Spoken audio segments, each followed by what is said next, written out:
चुका है वीर सावरकर अंतर्राष्ट्रीय हवाई अड्डे के विस्तारीकरण के और आज के इस न्यू इंटीग्रेटेड टर्मिनल बिल्डिंग के उद्घाटन के अवसर पर माननीय केंद्रीय नागर उड्डयन मंत्री आदरणीय श्री ज्योतिरादित्य माधव राव सिंधिया जी का आप अपनी स्क्रीन पर देख रहे होंगे। बहुत स्वागत और अभिनंदन करती हूँ। हमारे बीच आगमन हो चुका है माननीय केंद्रीय राज्य मंत्री पथ परिवहन एवं राजमार्ग तथा नागर उड्डयन मंत्रालय आदरणीय general doctor VK. Singh ji का बहुत स्वागत करती हूँ। हमारे बीच आगमन हो चुका है अंडमान एवं निकोबार द्वीप समूह के माननीय लेफ्टिनेंट गवर्नर सह vice chairman islands development agency admiral D K. Joshi ji का हमारे बीच आगमन हो चुका है। माननीय सांसद लोकसभा आदरणीय श्री कुलदीप राय शर्मा जी का। इसके साथ ही हमारे अन्य अतिथिगणों की गरिमामय उपस्थिति आज के इस अवसर पर है। सर्वप्रथम हमारे गणमान्य अतिथिगणों के करकमलों के द्वारा महान स्वतंत्रता सेनानी वीर सावरकर की प्रतिमा का अनावरण किया जाएगा।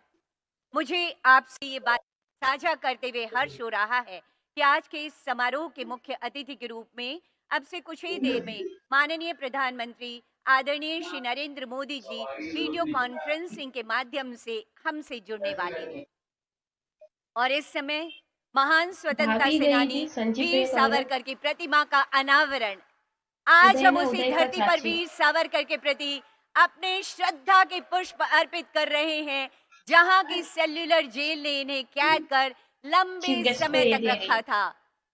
नमन है आपको हमारा महान नीचे स्वतंत्रता सेनानी वीर सावरकर। कृतज्ञ राष्ट्र आपको अपने श्रद्धा के पुष्प अर्पित कर रहा है। हम नमन करते हैं आपका, वंदन करते हैं आपका। अतिथिगणों के द्वारा फूल लिए ये होंगे। पुष्पांजलि, पुष्प का अर्पण, श्रद्धा के पुष्प हैं ये वीर सावरकर के प्रति। इस वीर सावरकर अंतर्राष्ट्रीय हवाई अड्डे में परिसर में ये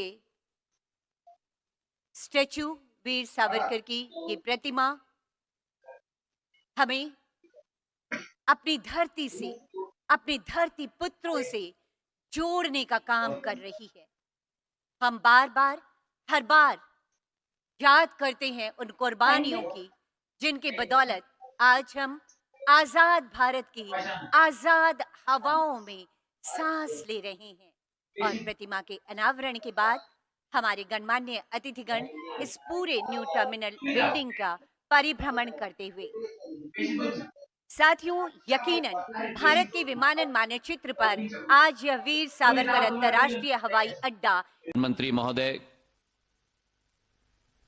नरेंद्र मोदी जी, मंच पर आसीन लेफ्टिनेंट गवर्नर साहब, एडमिरल डी.के. जोशी साहब, मेरे सहभागी आदरणीय जनरल वी.के. सिंह साहब, क्षेत्र के सांसद कुलदीप राय शर्मा जी, सचिव राजीव बंसल जी, डीजीसीए के अध्यक्ष विक्रम देवदत्त जी, भारत विमान प्राधिकरण के अध्यक्ष संजीव कुमार जी, मुख्य सचिव केशव चंद्र जी, मंच पर उपस्थित महानुभाव और आज इस विमानतल पर उपस्थित अंडमान और निकोबार क्षेत्र से सभी आए हुए सभी हमारे महानुभाव, आज एक ऐतिहासिक दिन हमारे लिए इस अंडमान और निकोबार में है, जब देश के हमारे प्रधान सेवक, देश के प्रधान रक्षक, देश के प्रधानमंत्री परम आदरणीय नरेंद्र मोदी जी आज वर्चुअल रूप से इस भव्य कार्यक्रम में हम सब के साथ आज जुड़े हुए हैं।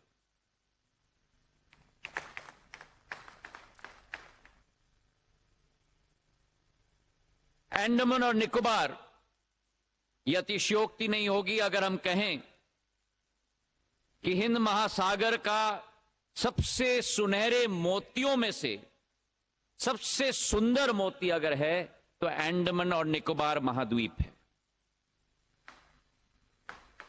और इतिहास के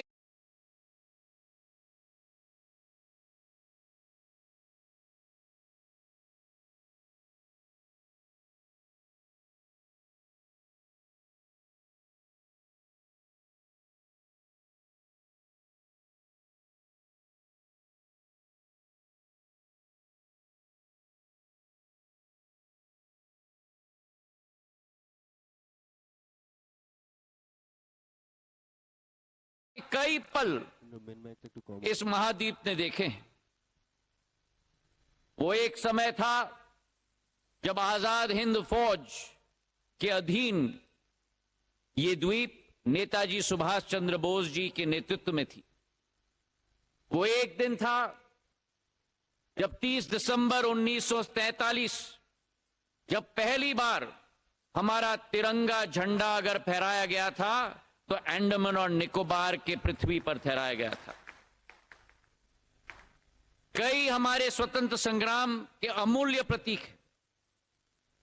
वीर सावरकर साहब 10 साल सेल्यूलर जेल में यहां हिरासत में थे, लेकिन वास्तविकता यह भी है मेरे भाई और बहनों कि 70 साल में अंग्रेजी शासकों के नाम पर यह द्वीपों का नामकरण किया गया था। और अगर उसे किसी ने परिवर्तित किया तो हमारे प्रधानमंत्री, हमारे पंत प्रधान नरेंद्र मोदी जी ने, जिन्होंने ये कदम लिया कि 21 हमारे वीर सपूतों को, परमवीर चक्र के विजेताओं पर 21 द्वीपों का नाम करके सच्ची श्रद्धांजलि हमारे वीर सपूतों को किसी ने दी है तो प्रधानमंत्री नरेंद्र मोदी जी ने दी। प्रधानमंत्री जी के नेतृत्व में नागर विमानन क्षेत्र में एक नई तीव्रता और एक नई तेजी आई है। जहां 66 वर्षों में देश में केवल 74 एयरपोर्ट थे, आज प्रधानमंत्री जी के नेतृत्व में 74 अतिरिक्त एयरपोर्ट बनकर 148 एयरपोर्ट आज देश में बन चुके हैं। जहां देश में केवल 2013-14 में 6 करोड़ घरेलू यात्री थे, आज उसी भारत में 14.5 घरेलू यात्री, मतलब 130% की वृद्धि हुई है। जहां एयरलाइंस की फ्लीट में केवल 400 विमान होते थे, 9 वर्षों में आज 700 विमान, 75% वृद्धि हुई है। और जिस देश में केवल 3 ग्रीनफील्ड एयरपोर्ट थे, आज उसी देश में प्रधानमंत्री जी के नेतृत्व में 11 अतिरिक्त बनकर 14 ग्रीनफील्ड एयरपोर्ट हो चुके हैं। लेकिन यह सफर प्रधानमंत्री जी का निर्देश है। प्रधानमंत्री जी का निर्देश है कि यह सफर निरंतर जारी रहना होगा। और इसलिए प्रधानमंत्री जी के नेतृत्व में जिस भारत में आज 148 एयरपोर्ट हैं, आने वाले 3-4 सालों में इस संख्या को बढ़ाकर हम लोग 200 पार करेंगे, यह हमने संकल्प लिया है। जिस भारत में केवल 14.5 करोड़ वर्तमान में घरेलू यात्री हैं, 2030 तक हमारा अनुमान है कि 42 करोड़ तक यह आंकड़ा पहुंचेगा। और जिस भारत में आज 700 विमान हैं, आने वाले 3-4 वर्षों में इसे बढ़ाकर 1500 से 1700 विमान तक हम लोग पहुंचाएंगे। यह हम लोगों का संकल्प है। आज प्रधानमंत्री जी के नेतृत्व में पूरे देश का आम नागरिक योजना, लोकतांत्रिकरण नागर विमानन सेवा का प्रधानमंत्री जी का संकल्प और सपना कि हवाई चप्पल पहनने वाला भी हवाई जहाज में उड़े, आज उस योजना के तहत करीब 1.5 करोड़ यात्रियों ने सफर किया है, जो पहला सपना ही देखते थे हवाई जहाज को देखकर। आज उसी के तहत 2,35,35,000 फ्लाइट्स चली हैं। और आज उसी के तहत 3 नए एयरलाइंस का जन्म भी हमारे देश में हुआ है। आज अंडमान और निकोबार में 572 द्वीपों का यह समूह, जो बंगाल की खाड़ी और अंडमान के जंक्शन पर स्थित भारत का सबसे महत्वपूर्ण अंग है। वीर सावरकर अंतर्राष्ट्रीय विमानतल का उद्घाटन आज प्रधानमंत्री जी के कर कमलों से किया जा रहा है। पूर्व में यह विमानतल केवल 7,500 वर्ग स्क्वायर मीटर का होता था। आज इसे बढ़ाकर 5 गुना 40,000 वर्ग स्क्वायर मीटर का विमानतल का उद्घाटन प्रधानमंत्री जी से किया जा रहा है। जहां 300 यात्रियों की क्षमता होती थी, आज 1200 यात्री प्रति घंटा की क्षमता के आधार पर यह महत्वपूर्ण विमानतल का उद्घाटन हो रहा है। और उसी के तहत जो प्रधानमंत्री जी की सोच और विचारधारा सदैव रही है, vocal for local, Andaman and Nicobar की अतुल्य बायोडाइवर्सिटी को भी स्थान इस विमानतल में दिया गया है। ऑयस्टर के आकार में ये विमानतल बनाया गया है और इस तरीके से डिजाइन किया गया है कि दिन के समय में लाइटिंग की जरूरत नहीं होगी। सूर्य के प्रकाश की रोशनी के आधार पे ही ये विमानतल प्रकाशित होगा। हमारे क्षेत्र में सस्टेनेबिलिटी के आधार पे भी इस विमानतल में double insulated proofing system, LED lighting, rain water catchment, solar water plant और इसी के साथ साथ हमारा अनुमान है कि हमारे इस विमानतल के आधार पर हमारे पर्यटन के क्षेत्र में, हमारे अधोसंरचना में, हमारी आर्थिक गति में नई एक वृद्धि आएगी। प्रधानमंत्री जी की सदैव यह संकल्प रही है कि अंडमान और निकोबार में अधोसंरचना बढ़नी चाहिए। केवल ये विमानतल नहीं, लेकिन इसके अतिरिक्त 3 अतिरिक्त विमानतल शिवपुर में, कार निकोबार में, कैंपल बे में भारत सरकार के द्वारा स्थापित होने जा रहा है।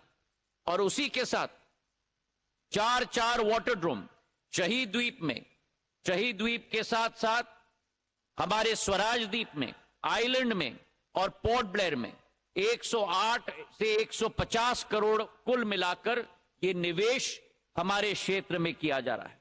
प्रधानमंत्री जी के नेतृत्व में जो सोच और विचारधारा है भारतीय जनता पार्टी की, सेवा की, सुशासन की और गरीब कल्याण की, उसके प्रति हम सब समर्पित हैं।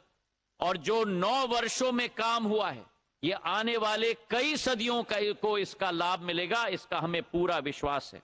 जो 70 साल में नहीं हो पाया है, प्रधानमंत्री जी ने वो परिवर्तन अधोसंरचना में, आधुनिकता में 9 साल में करके दिखाया है अंडमान और निकोबार आइलैंड में।